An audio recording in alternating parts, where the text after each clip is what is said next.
Good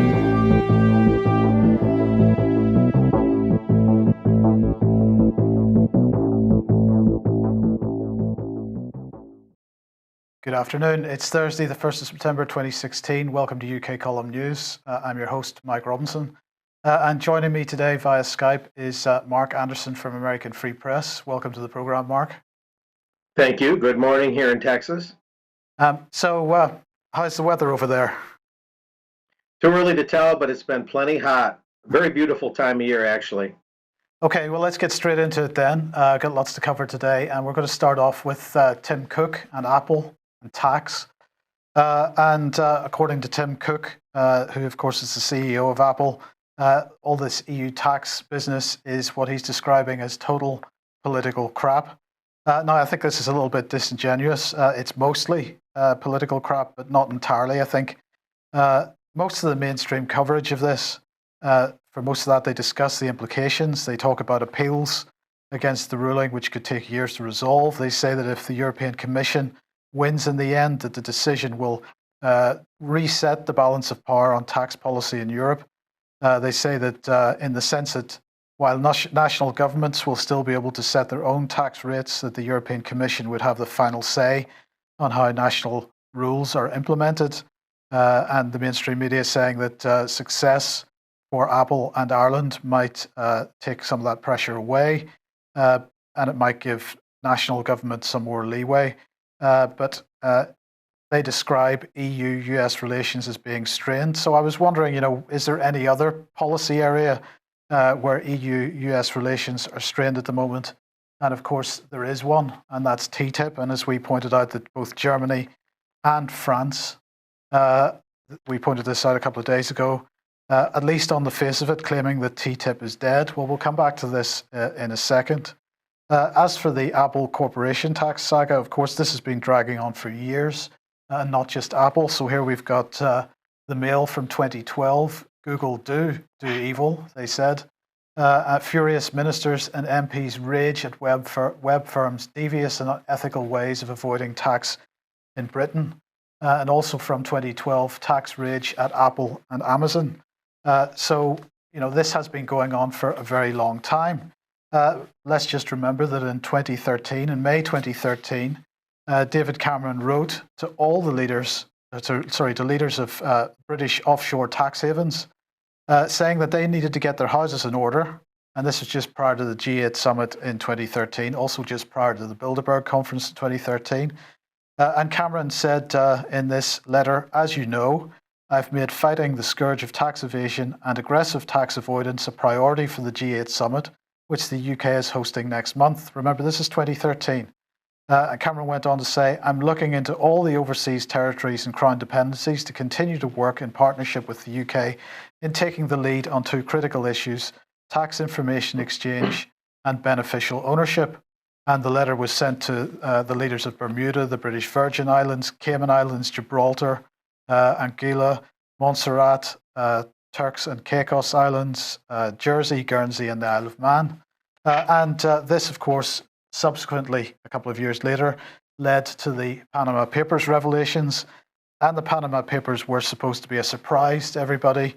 No, in fact, this was all planned, and Cameron had been working on this for years. This goes for the corporation tax thing as well. Cameron's 2013 letter went on to argue that a key part of the new tax regime would be information exchange. He was asking, in quotes, the tax havens to commit to the Multilateral Convention on Mutual Administrative Assistance in Tax Measures, originally developed by the OECD, which is the Council of Europe and the OECD, in fact. And this was to respond to the call of the G20 to make it easier for all countries to secure the benefits of the new cooperative tax environment. Now, also in May 2013, The Independent published this article on Google calling for a globalized tax regime, a global profit tax, as they were describing it. They were saying that this article was written by Ben Chu, who is their economics editor, and we were saying in 2013 that this was what was likely to be on the agenda for the Bilderberg conference. And they say the cascade of revelations in recent months showing multinational corporations doing a huge amount of business here and yet paying virtually no corporation tax has provoked widespread public demands for something to be done. National governments could and should try to put a stop to this egregious profit shifting on their own, but a unilateral approach is plainly second best. The natural solution is to secure an agreement by all the world's governments to tax the profits of multinational firms collectively and to divide up the revenues fairly between them. This division could be based on the amount of business done by the multinational in their various territories, as revealed by their turnover and number of employees. So this discussion has been going on for quite some time. And then last year, world leaders, according to this, world leaders must step up their efforts to fix the outdated system of taxing global profits. And this is the Independent Commission for the Reform of International Corporate Taxation. And it's a group of leaders from around the world who believe that at this moment in history, there is both an urgent need and an unprecedented opportunity to bring about significant reform of the international corporate taxation system. The Commission aims to promote the reform debate through a wider and more inclusive discussion of international tax rules than is possible through any other existing forum. It's chaired by various people, including Joe Stiglitz, who's an advisor to the Corbyn leadership at the moment. They held their first meeting on the 18th to 19th of March 2015. It had what they described as expert presentations from various stakeholders in business, academic, labour, investment, governmental, and civil society sectors. So what we're saying here is, once again, this participatory democracy where only certain stakeholders get to participate. And who was driving this particular organisation? Well, is the Friedrich Ebert Foundation, absolutely a globalist foundation, and a German think tank, of course. So I believe this is all about a global tax system, but increasingly it looks like it fits in with the ongoing spat over trade deals. So my assessment of this is that they're going for the big deal. Trade and tax and uber collaboration, if you like, between huge corporate interests and increasingly corporatized national governments. So I think this is probably something pretty unpleasant coming. So let's move on to this, because here's another indication of it. TTIP and ISDS at the center of the argument. So what we have is the investor-state dispute settlement highlighted by this report from Global Justice Now. And they're saying that big business could sue governments over tax on profits.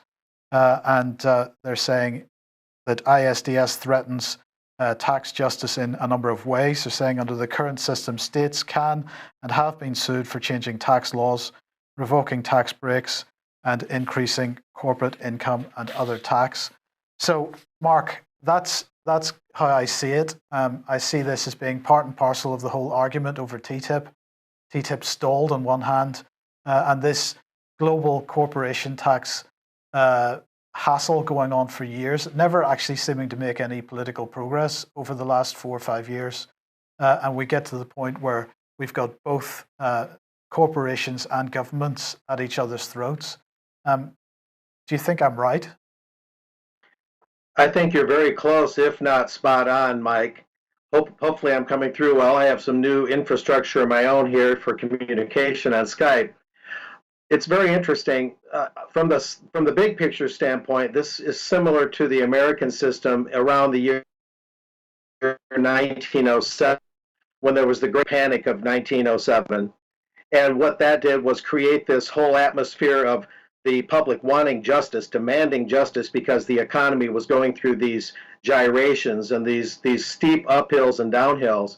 And so they got this idea in the press that we had to have a central bank. We had to have a new monetary infrastructure. The wildcat banks were running wild. All sorts of economic indicators were indicating chaos. Out of chaos came order, and that gave us the Federal Reserve System. So I see a similar psychology going on here, where they want to whip up the public and use these corporations like Google and Apple as sort of the whipping boys, maybe fake whipping boys, but whipping boys nevertheless, and create this idea that we've got to do something. The experts have got this in hand. We've got Joseph Stiglitz, the American economist there. He must know. He must be a smart guy. And so they get everybody calling for blood and calling for justice, and they create this fake consent, this notion that the public is going to demand that we do something about these tax evaders, and they dangle it out there and they create this false consent. This is an age-old tactic, and from the big picture standpoint, that's what I see happening. Absolutely, so we wait with interest to see how it all pans out. But I think at the end of the day, we're going to see corporation tax rules and infrastructure rolled into the international trade deals. Let's see how that goes. Okay, let's move on to Brexit. Now, yesterday, Theresa May held her first Brexit cabinet committee meeting at Chequers, which of course is her countryside retreat. And she gave a press conference afterwards where she said that Brexit means Brexit, and she's going to make a success of it. Now, frankly, if you heard her speech, it was pretty pathetic. The way she was presenting herself was so insipid that it was clear she didn't actually believe a word of what she was saying. Aside from that, of course, Brexit still hasn't been defined, so we don't actually know what Brexit actually means. So it isn't surprising, perhaps, that we continue to be bombarded with headlines like this. In the Independent here, UK will never leave EU because Brexit process is too complex, says academic. We're just seeing lots of this type of headline in the papers at the moment. So, well, you or I might know what Brexit means, but Theresa and her colleagues are at a loss. I don't think it's because they don't know what needs to be done. It's pretty clear what needs to be done. But I think it's because so much of the globalist policy agenda, trade deals, tax, military integration, and so on, isn't far enough along for her to progress. So we're in a holding pattern. We wait to see what everyone else will do to catch up. And in the meantime, the financial system, of course, is about to collapse under its own weight. But not only do we get these types of headlines about the Brexit process being too complex, but we get the likes of this from the Joseph Rowntree Foundation. People pushed to the margins, driven to vote for Brexit. And this again is reinforcing the notion that it was really only the poor and the stupid who voted for Brexit, because Joseph Rowntree Foundation here is saying that it was people earning less than £20,000 a year with lower qualifications and living in low-skilled areas that were the driving force between the vote to leave the European Union.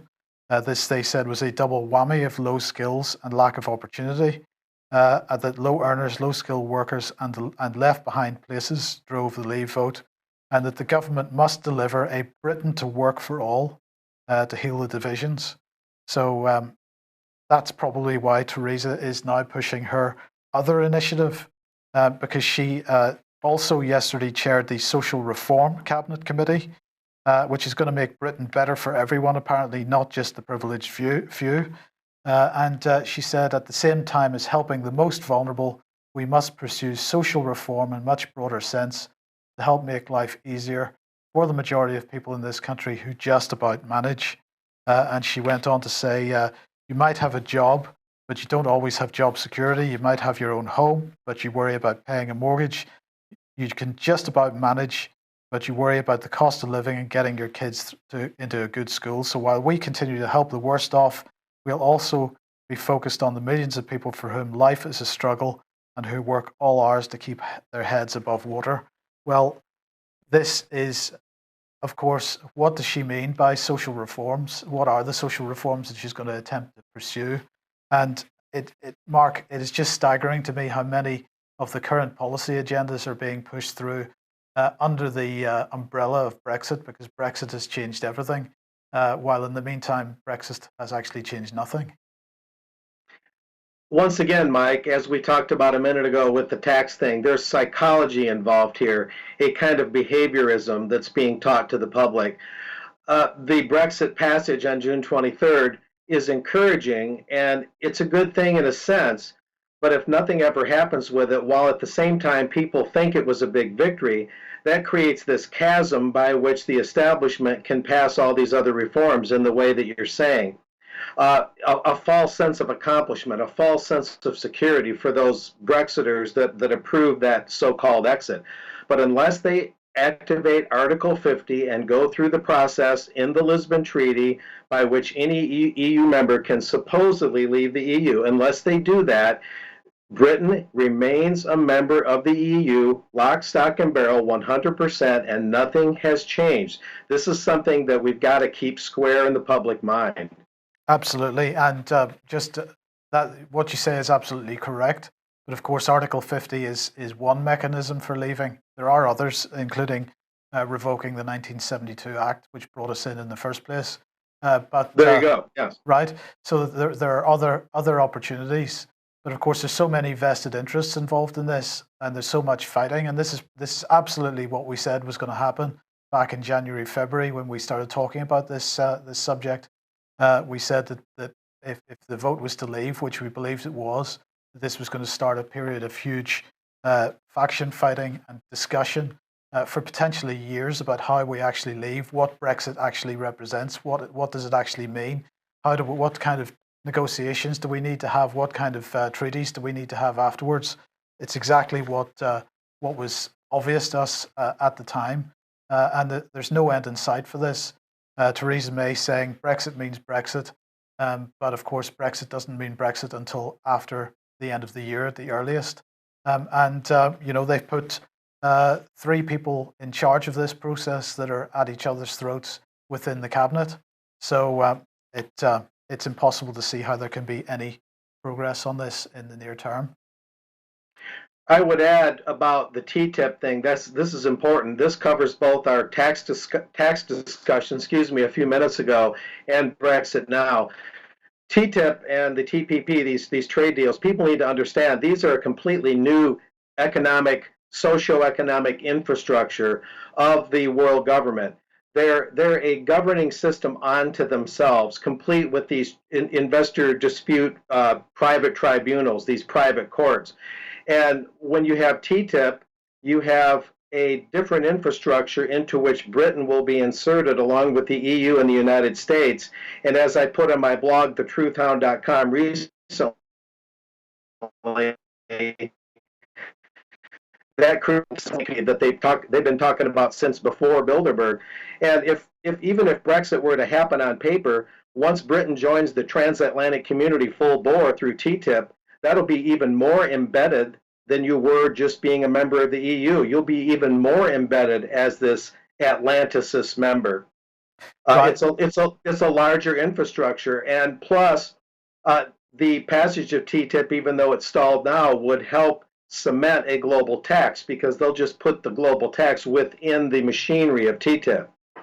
Absolutely, absolutely, and let's not forget the third leg to the stool. We've got to keep the acronym TISA in everybody's mind as well. Yes, which is the Trade and Services Agreement. So we've got to keep all 3 of these trade agreements right at the forefront of people's minds. Okay, let's move on, Mark, to United States politics and obviously the presidential election. And you have an article here on your blog. After packed Austin rally, Trump staffers admit electronic election theft is a threat. Yes, on my last show we had connection problems, so I couldn't get into this. This was August 23rd, and I covered a Trump rally, a very big one in Austin, Texas. And sometimes I'm a bit of an activist, or let's just say a pamphleteer. And I managed to get to Trump's rally manager, a national rally manager, and share with him a previous American Free Press article about the concerns of Ohio activist Jim Condit Jr. about the consortium and the electronic voting machines that helps ensure that elections can be stolen and have been stolen in the United States. And so I got this information through to Trump's people. It took some doing, but a man speaking on condition of anonymity who helps arrange Trump's rallies throughout the country said that when Trump speaks of the system being rigged, he is including electronic voting fraud. That's partially and mainly what he means. He also is also talking about party shenanigans at the national party level, and he's also talking about all the misleading polling that's going on, some of which has its roots in the Tavistock Institute in England, all the way that polls can be used to manipulate public opinion, not merely survey public opinion. At any rate, this is what Trump's talking about. I got through to his people. They're acknowledging electronic voting fraud. This is a big thing because this is something that needs to be known throughout the United States and throughout the world, precisely how elections can and have been stolen.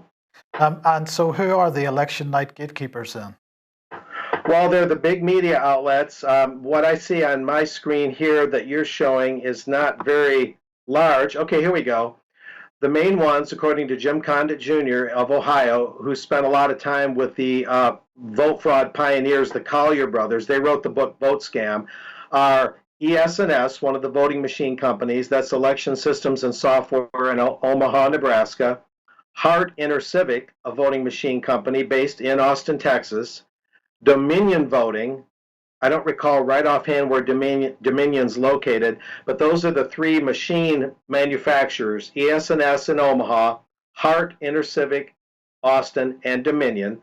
Then you've got the media networks, CBS, NBC, ABC, Associated Press, CNN, and Fox, the two dominant political parties, Republican and Democratic, and lastly, the most important one, the National Election Pool, jointly owned by ABC, CBS, NBC, CNN, Fox, and AP Wire.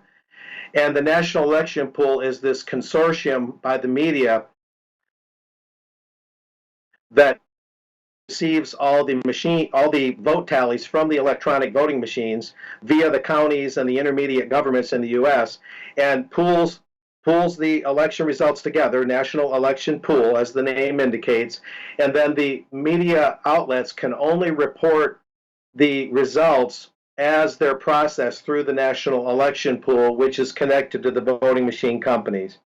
And so this collectively, everything I'm describing is the election night gatekeepers. And it's very important, Jim Condit Jr. would tell you that they had a big effect in marginalizing Pat Buchanan's run. He's a paleocon, an anti-war conservative who ran 20 years ago in 1996. I would heartily recommend, perhaps if you can, Mike, having Jim Condit Jr. on this show or on Insight to get into this even more. But this is what I sought to inform the Trump campaign about. This is what they acknowledged as knowing about. American Free Press and me as an individual believe it's much more important to know how the election machinery works and not get so much into the mudslinging of parties, not get into the partisanship so much. We need to be more neutral in those things. It's not so much about who, even though that's important, but it's more about how and what. And this is why I'm stressing this. Okay, so is there any independent audit of the voting machines? And in fact, I wonder how that independent audit could be done. Well, one of the problems with electronic voting machines, and I've used them myself, is when you vote, when you press, let's say, a touch screen by Halt InterCivic made in Austin, once that vote and you hit send and it takes your votes that you put on the touch screen, they go into this netherworld. The election officials cannot retrieve your vote. There's no ballot with a number on it related to my name in the logbook that says Mark Anderson voted on ballot number 123, and here's ballot number 123, and here's how Mark voted. Unlike a paper ballot where they could actually trace and find my actual ballot and say, okay, we got the right ballot associated with your name, Mark, and we can retrieve how you voted. Not so with the Halt InterCivic, for example. Once it goes into the netherworld, it cannot be retrieved. The only way is to have a paper ballot counted at the precinct level, not counted at central tabulation. So each precinct has its own count where each individual's ballot can be retrieved. The people I've talked to say this is really the only way to ensure that you would have a retrievable and verifiable vote count. Well, of course, thankfully in the UK, we do not have electronic voting of this type at this point in time. Although there does seem to be plenty of scope, there does seem to have been some evidence suggesting at least that there's plenty of scope for electoral fraud over here, and that's generally through the postal vote. and the postal vote has increased almost exponentially over the last few years. A lot of people are very suspicious of that, and of course, one or two private corporations, IDOX, which is spelled IDOX, is one company which is often highlighted as being one that is employed to manage voting in this country, and particularly the postal vote. And it has been pointed out that IDOX has at least one serving MP on its on its board of governors as a non-executive director. So, non-executive director or not, there seems to be a massive conflict of interest there, or at least a potential one. Okay, so we'll move on. Let's go to economy, and we've been talking about on this program over the last year or so the situation with shipping and how shipping is in a state of collapse, which reflects the economic situation generally, of course. And this is Hanjin Shipping Company. They are South Korea's largest sea container shipping firm, 7th biggest in the world, and they've basically gone bust. So they filed for equivalent of Chapter 11 protection, core protection, because they're going out of business, and this is resulting in well, they've got ships stuck in mid-ocean at the moment because ports won't permit their ships to land. The ports are worried that port fees and other fees won't be paid, and so they're not letting the container ships land. 3 of Hanjin's vessels are currently stuck off the west coast of United States. There's one stranded in British Columbia, off the coast of British Columbia. There are some of them not allowed into the Korean port of Busan because the company hasn't paid dues there. And another seized at Singapore, 10 more impounded at Chinese ports. So things not going terribly well for this organization, but it is representative of what's going on in the world economy, the real economy. But we don't need to worry, do we? Because as we mentioned on Friday, the central banks have been meeting in the United States to discuss setting up a resilient monetary policy framework for the future. But Mark, has anything actually come out of this meeting? Other than legerdemain and confusing language that only central bankers totally understand, other than that, not really. The Jackson Hole, Wyoming meeting is an annual meeting, as you know, Mike, of central bankers from Europe and other nations. Japan was there this year, late August, as well, of course, the head of the Federal Reserve, Janet Yellen, your friend and mine. It's a lot of the same legalese and bankerese and globalese that these guys often speak about, half-hearted structural reforms. What they're basically saying in this article that I sent you from Reuters is that they've hit a wall. They don't know what to do. And what I shared with you earlier, Mike, was some writing by an author, Oliver Hadorn, who wrote a book, Social Credit Economics. And one thing very interesting about this is that what Oliver has identified, and this goes back to C.H. Douglas, the conceiver of social credit in the British Isles in the early 1900s, a little less than 100 years ago. And social credit spread throughout the Dominions, Australia, New Zealand, and it was discussed by groups and clubs. But the core flaw, there's this ongoing corrosive flaw in the economic system, this defect, and it needs to be fixed. If it's not fixed, it has a terrible effect and leads the world to all sorts of economic arrangements that create economic tension, trade wars, and even military war, historically and currently. But what Oliver wrote on the Distributist, which is a website that talks about different angles on economics and thinks outside the box, and what Oliver wrote was, a self-liquidating financial system, if we had one, would always maintain price values and consumer incomes in an automatic balance, such that the act of producing a specified volume of goods and services would always distribute sufficient purchasing power to liquidate or cancel once and for all those price values out there and all the goods and services. The present system, and this is the key flaw, is not self-liquidating precisely because it generates prices at a faster and greater rate than it distributes the consumer income with which those prices might be met. So this is one reason we have high prices. The system produces the price structure and the price values faster and in greater amounts than consumer income can be generated through wages and salaries. And this central flaw is something that the bankers, in my opinion, are hiding.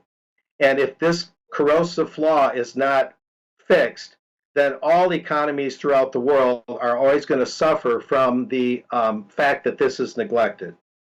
Well, the question in my mind remains whether this situation is being weaponized and being used to threaten. And we did highlight this last week as well, which was the European Central Bank basically telling European nations that if they don't implement what the ECB was describing as adequate Eurozone reforms, then the ECB would force the government's hands by basically implementing more extreme monetary policy than they already are.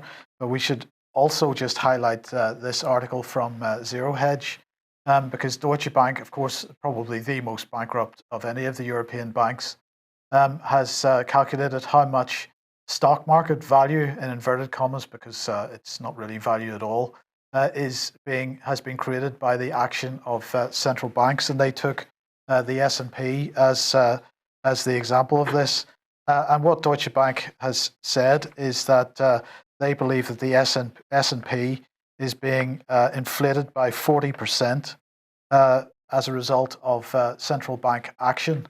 So if central banks therefore become massively powerful, in the sense that if they were to remove that support, and potentially you would see a 40% reduction in the quotes value of the S&P and other stock markets.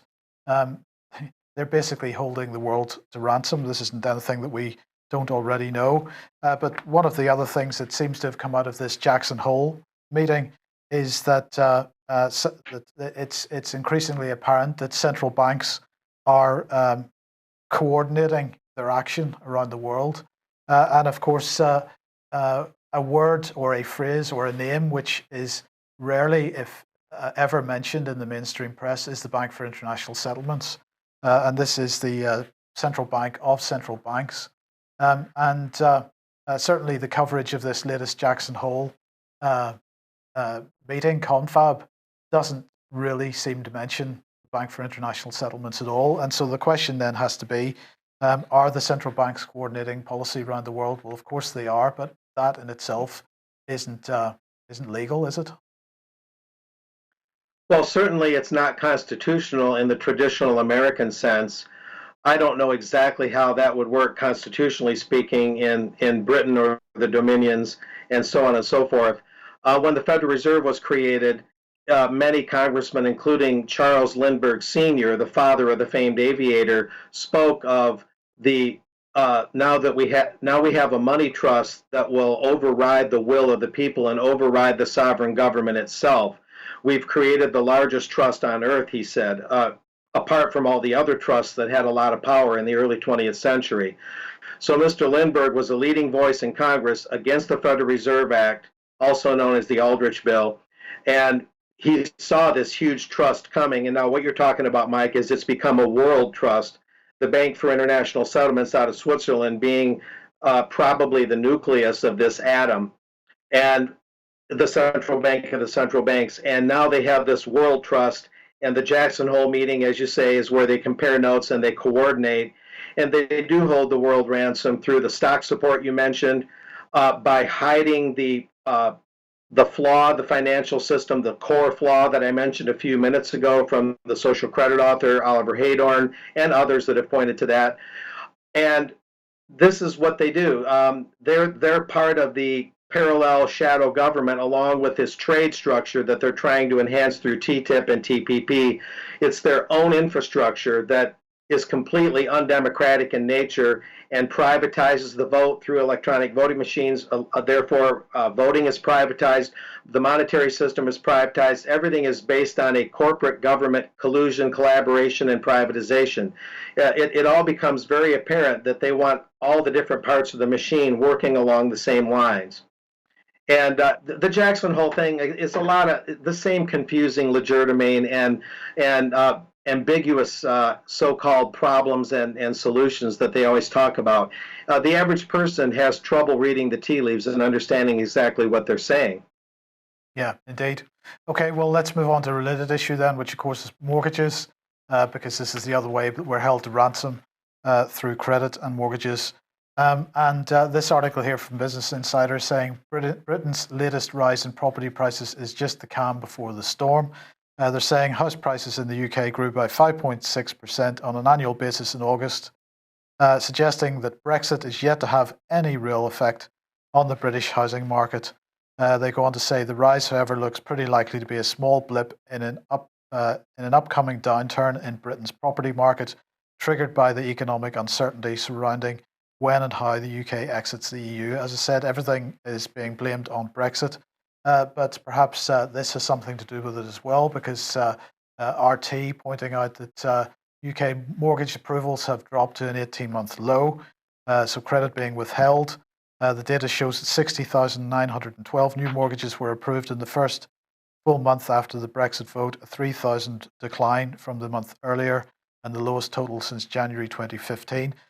So what we've got here is, well, before we mention what we've got, we'll just highlight this BBC article here, which of course is saying that perhaps the so-called Bank of Mum and Dad might make up the shortfall, because what the BBC is pushing here is not only the notion that the Bank of Mum and Dad lends to their own children in order to get them on the housing market, because unless they're on the housing market, they can't be good little slaves. We've got to have the Bank of Mum and Dad lending to other people's children as well, if perhaps their parents can't afford or don't have quite as much funds in the bank. So this is the kind of scenario that we've got. But actually, the main driver for UK house prices at the moment has been foreign investment. So perhaps this is one area where Brexit has had an effect, because perhaps there is a little bit of holding back by foreign investors in the British property market while they wait to see what's going on. Mark, what's going on with mortgages in the States? Has there been a resurgence of subprime lending in the United States? And I know certainly in the automotive market there has been, but what about the housing market? Is that still suffering from 2008? Not as much. I don't have a handle on all of it. I do know that it's taken a bit of an upswing, even though the Federal Reserve has announced that it's going to raise interest rates. That moves like molasses, and rates are still low. There's programs for the poorer sect, the poorer people from the government, the TARP program, I believe it's called, that enable them to get better conditions, better terms for first-time home buying. So first-time home buying is going somewhat well. And then there's still a lot of refinancing where people use their house as an ATM to get money, because the economy is so sorely lacking in purchasing power compared to the price structure and compared to all the debts, public and private, at all levels. At any rate, it's going reasonably well, with interest rates still low, with up the ladder programs for those with lesser incomes. It's not stellar, but it's not in park either. It's moving along a little bit, but a lot of houses are still way overpriced, and there's not much of a manufacturing economy here, except in a couple different sectors where there's been something of a resurgence. But people are still surviving on a lot of personal debt and having to take out large mortgages, and that creates risks. But overall, there's a bit of an uptick. Now in the chat box, it's scrolled off the bottom, so I can't remember who it was said this. Somebody was saying that banks aren't lending money at the moment because they can't make money at 0% interest rates, and therefore they've stopped lending. I don't think that's quite what's going on, because of course mortgage rates are still around the 3, 4, 5%, depending on what type of mortgage you've got. So mortgage rates aren't falling just as quite as to the level that interbank lending and so on is falling. And of course, with negative interest rates thereabouts, it's costing money banks money to hold money in accounts with the central banks. So in fact, that should be an incentive to cause them to lend money. I think the main thing that is causing them not to lend money is the fact that they don't actually have any to lend at the moment. Well, I would add that they're a lot stricter in the States on credit ratings. All it takes is a couple flaws on your credit record, and you can be denied a loan, whereas otherwise everything else might be fine on your personal economic record. One or two mistakes, and you're being denied a loan, or you're given loans with higher interest rates to reflect the risk. So there's a lot of nitpicking going on, and there is a withholding of credit in some respects along some avenues. That's true. Yes. Okay, well, let's finish off with this one then, a piece of good news, because in Australia has suffered badly, particularly in the eastern part of the country with fracking. Well, this is a piece of news that the Victorian government has announced a permanent ban on the exploration and development of all onshore unconventional gas in Victoria, including fracking and coal seam gas. And they're doing that basically to protect the farming industry. That's got to be seen as a positive step. Well, the main reason I just wanted to mention this is to say that Ian Crane, of course, has been on a bit of a hiatus for the last few weeks. He will be back, not this coming Monday, but the Monday following, which is Monday the 12th of September. So I'm looking forward to that and getting an update on what's been going on in that area. So, Mark, I think that's us for today. Thank you very much for joining us. Have you got any closing comments?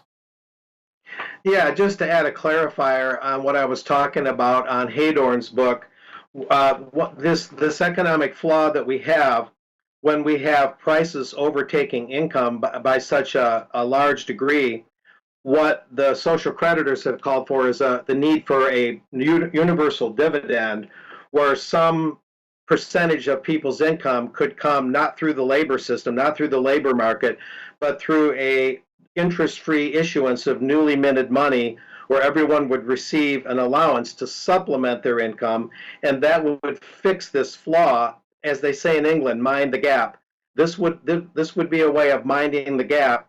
And this is the thing the bankers don't want to talk about, is that we can democratize the economy, have a democratic system, unprivatize it, if you will, get rid of this privatization of the issuance of money, and fix this flaw. This is not an ideology or a utopianism I'm talking about. I'm talking about fixing a known flaw, and this is covered up because the bankers don't want an economic democracy. They want to keep their economic dictatorship that tends to run the rest of the world.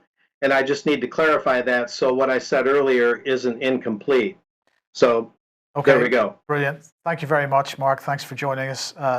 Thanks for everybody for joining us today. We will be back at the same time tomorrow, 1 p.m. as usual. We'll have David Scott with us tomorrow, and we'll see you then. Thanks for joining us. Bye-bye.